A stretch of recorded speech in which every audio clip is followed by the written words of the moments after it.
দাদু, এই গরমে কাজ কাম কি ঠিক চলছে? কি আর কাজ কাম হবে? আমার নিজের শরীরটার দিকে একটু দেখো, কি রকম হাড়গিলার মতো হয়েছে। আর এই রোদের মধ্যে কি করে কাম কাজ করি বলো? হ্যাঁ দাদু, এটা কথা তো ঠিক, কিন্তু যতদিন পেট আছে অতদিন তো কাজ কাম করতেই হবে, তাই না? হ্যাঁ বাবা, ঠিক বলেছো, কিন্তু তোমার কাম কাজটা কি ঠিক চলছে তো? হ্যাঁ দাদু, আমার কথা আর চিন্তা করা লাগবে না, তুমি তোমার নিজের শরীরটার দিকে একটু দেখো কি রকম অবস্থা হয়েছে।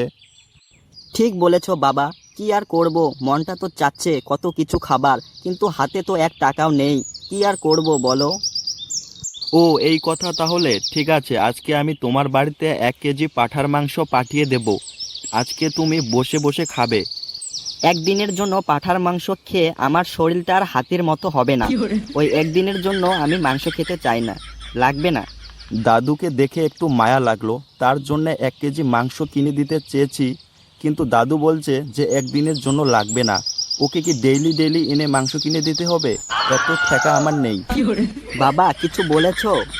না দাদু, কিচ্ছু বলিনি। ঠিক আছে বাবা, থাকো তাহলে, আমি বাড়িতে যাই, আমার বাড়িতে একটু কাম আছে, কামটা গিয়ে সেরে ফেলি। দাদু একটু বসো, চাটা বানাচ্ছে তো, চাটা খেয়ে চলে যাবে না হয়।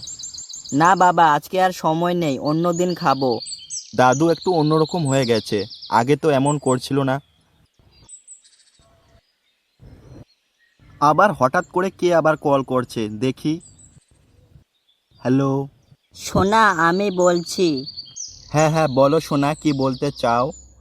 বলছি যে আমার জিও রিচার্জটা করে দেবে, আজকে আমার রিচার্জটা শেষ হয়ে যাবে যে। এ এটা কি বললো রে? হ্যাঁ হ্যাঁ সোনা, করে দেবো করে দেবো, টেনশন করে লাগবে না, আমি আছি না। হ্যাঁ সোনা, করে দিও। এখন কি করছো? কিচ্ছু না, একটু এমনি বসে আছি, বাইরে অনেক গরম পড়েছে তো। ও তাই নাকি? আমরা দুজন যদি একসাথে থাকতাম তাহলে হয়তো গরম আমাদের লাগতো না, তাই না? এই মাগি যে আরো কি উল্টা চোদা কথা বলে না, এমনি মাথাটা গরম হয়ে আছে, তার উপরে পেট্রোল ঢেলে দিচ্ছে। সোনা কিছু বললে নাকি? না কিচ্ছু বলিনি, আমি বললাম যে আমরা দুজনে থাকলে গরম তো দূরের কথা, আমাদের ফ্যান ট্যান কিচ্ছু লাগতো না, কম্বল উড়ে দুজনে ঘুমিয়ে পড়তাম, তাই না? ঠিক বলেছো, রিচার্জটা করে দাও না তাড়াতাড়ি। করে দেবো তো রিচার্জ, এত ব্যস্ত কেন বলো? করে দাও না, তাড়াতাড়ি করে দাও, আমার ভাল লাগছে না, করে দাও না প্লিজ। এই মাগির আরো উল্টা চোদা কথা। হ্যাঁ হ্যাঁ করে দিচ্ছি, দাঁড়াও দাঁড়াও। হ্যাঁ, আমার মা ডাকছে, একটু পরে ফোন করি, ঠিক আছে সোনা? হ্যাঁ হ্যাঁ ঠিক আছে ঠিক আছে। লাউড়া জিও রিচার্জটা দামটা তো বেড়ে দিয়েছে, এভাবে রিচার্জ করলে তো আমি ফকির হয়ে যাব। না, জিও কোম্পানিতে একটু ফোন করতে হবে। হ্যালো, আমি জিও কোম্পানি থেকে বলছি।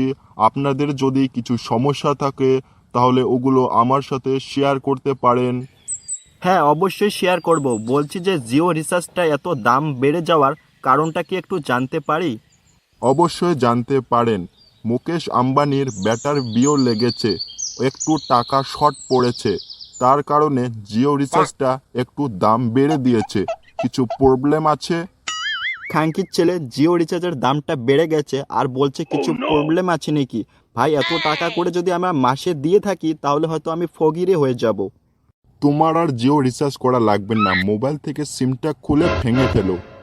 খানকির ছেলে, আর একটা যদি উল্টোপাল্টো কথা বলিস তাহলে তোমার একদিন কি আমার একদিন। কি বাল ছিড়বি, কি করবি কর না, হারামজাদা। দাদা আপনাদের দুটো পা ধরে বলছি, প্লিজ জিও রিচার্জটা একটু কম করে দাও না। গার্লফ্রেন্ডটার রিচার্জ শেষ হয়ে গেছে, আমাকে বললো রিচার্জটা করে দেবার, আমার হাতে তো বেশি কিছু টাকা নেই, একটু যদি জিও রিচার্জটা কম হয় তাহলে হয়তো আমার একটু ছাল পাকলা বেঁচে যাবে, তাই না? আমাকে আর ওগুলো বলে লাভ নেই, যা করার হয় তুই কর। আর যদি রিসার্চ করার না হয় তাহলে তোকে আগেই বলেছি মোবাইল থেকে সিমটা খুলে ভেঙে ফেল, ঠিক আছে? আর ফোন করে ডিস্টার্ব করো না। আমার হাতে তো এখন বেশি কিছু টাকা নেই, গার্লফ্রেন্ড তো বললো রিচার্জ করে দেবার, এখন যদি রিচার্জটা করে না দেই তাহলে হয়তো আমার সাথে ব্রেকআপই করে দেবে।